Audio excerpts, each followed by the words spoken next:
পাহাড় ও জলের জনপদ মাইনী যাত্রায় আপনাদেরকে জানাই স্বাগতম।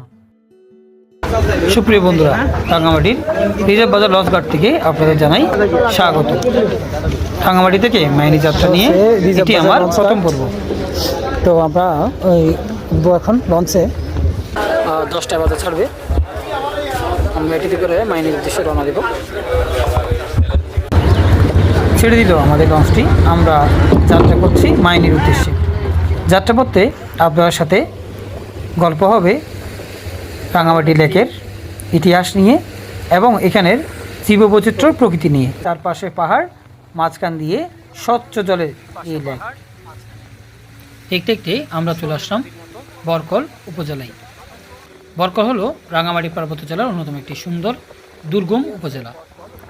কাপ্তাই হ্রদ ও কর্ণফুলী নদীর তীরে অবস্থিত এই উপজেলাটি প্রাকৃতিক সৌন্দর্যের জন্য বিখ্যাত। রাঙামাটি জেলা সদর থেকে এর দূরত্ব প্রায় 50 থেকে 55 কিলোমিটার। এর পূর্বে ভারতের মিজোরাম রাজ্য অবস্থিত। বরকল পার হয়ে আমরা চলে আসলাম শুভলং। দেখতে পাচ্ছেন শুভলং মাজারটি। এই মাজারটি শুভলং অবস্থিত। রাঙামাটি থেকে লঞ্চে বা বোটে এই মাজারে আসা যায়। এখানে একজন ফকির সন্ন্যাসী ছিলেন, যিনি 1971 সালের যুদ্ধে পাকিস্তানিদের দ্বারা নিহত হয়েছিলেন।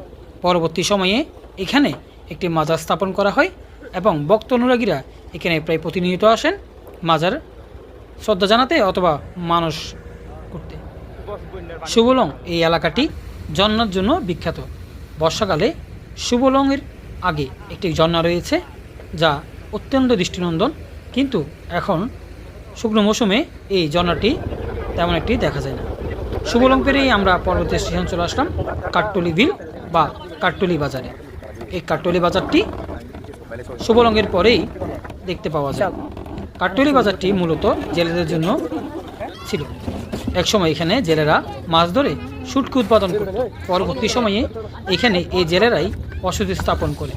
এখানে এখন অনেক মানুষ বসবাস করে, তাই লঞ্চগুলো এই ঘাটে নোঙ্গর করে যাত্রী ওঠানামার জন্য। অত্যন্ত সুন্দর এই কাঠটুলি বিল বা কাঠটুলি বাজারটি।